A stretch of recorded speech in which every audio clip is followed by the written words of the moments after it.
Samana Gautama. Are you Lord Akita? Please, you and your group, this way. The Blessed One is waiting for you. Please have your group sit in the area around this pavilion, the man said when he reached them. Yes, sir. Akita then turned to give instructions to the leaders in charge of each group, telling them to lead their people to sit in the field in front of the pavilion, which was a large open space with the magnificent Mahapavala Chedi as a backdrop. Please, Lord Akita. This way, the man invited. Lord Foch, who is this man? I asked Lord Foch. His name is Ananda, he replied. Are you Lord Ananda? Akita asked as he followed him. Yes, but hey, how do you know my name? We've just met for the first time, he asked. I'm not sure, sir. A thought suddenly popped into my head that your name is Ananda. Akita replied, drawing from the answer I had received from Lord Foch. You must have special insight, Ananda said. I don't think it's special insight, sir. I just listened to a feeling and asked you if it was true. I also have a strange feeling of familiarity when I first met you, like we've known each other, like we've met somewhere before, but I can't remember where or when, and to be honest, I feel a connection with you, Sir Ananda said. Thank you very much, sir, for feeling that way about me, Akita replied. At this moment, I could clearly sense Akita's intense excitement. His heart was racing, his hands were getting cold, and his eyes were fixed on the group of people sitting in a circle under the large pavilion with wooden pillars, supporting a four-gabled roof. Above the gables, on all four sides, were pointed spires. Inside the pavilion, each pillar had a sconce made of bronze, illuminating everything clearly.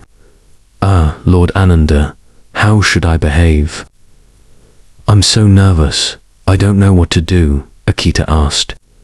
There's no need for any formalities. The Blessed One is very easygoing, sir, Ananda replied. Which one is the Buddha, sir? Akita whispered after walking less than 30 meters, and not being able to tell who was who, because everyone looked the same. Among the people sitting in the circle, everyone wore yellow robes similar to monks, but their heads were not shaved. I will introduce you, sir, Ananda said.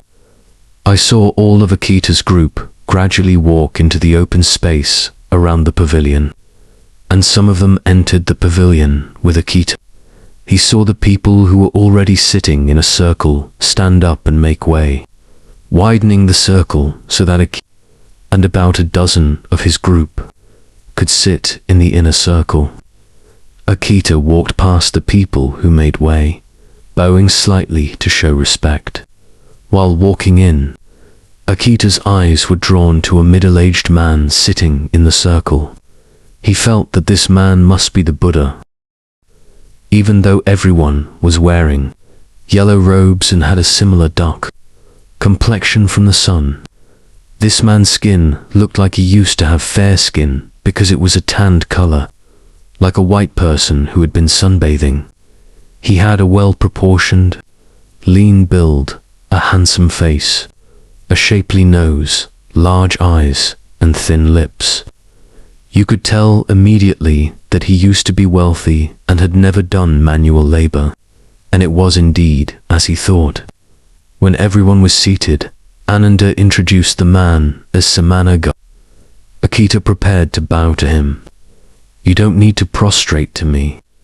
Please behave as if we are friends, the Buddha said.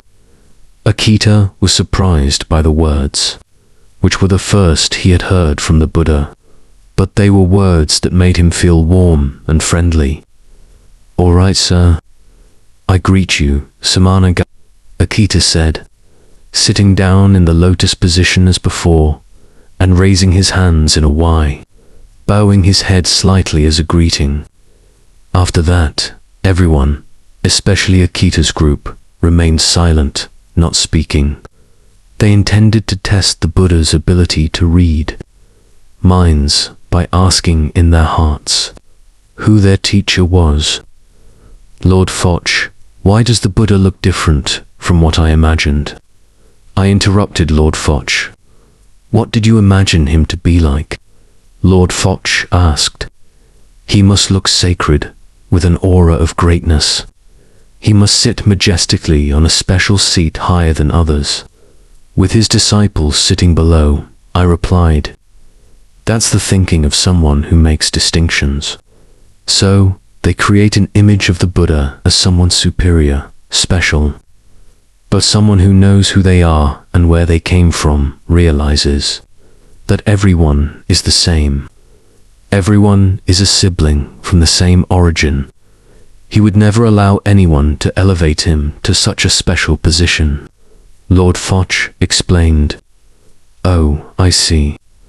I know that your teacher told you to test me by asking questions in your hearts. If I am a true enlightened one, I should be able to answer your unspoken questions. When I know this challenge, if I do as you wish, it means I am trying to maintain my ego, because the knowledge I would answer you with would be only to preserve my ego, not for anyone's liberation. So, I choose not to answer the questions you ask in your hearts, even though I know what those questions are. But I will only answer questions that will lead you to direct realization of the path of the Buddha. When you have direct realization and can access Buddhahood, whether you see me as an enlightened one or not is not important. The Buddha greeted them, reading Akita's group's minds. After everyone had been silent for a while, please forgive my ignorance, sir, and please tell us how we can have direct realization of the path of the Buddha. Akita quickly said. You must be very tired, the Buddha asked.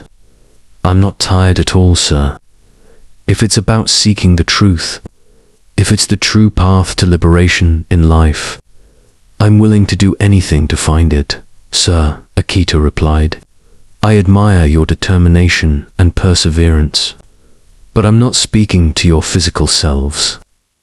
I'm speaking to your spirits, the Buddha said. Our spirits, sir, Akita replied. Yes, do you know how tired they are?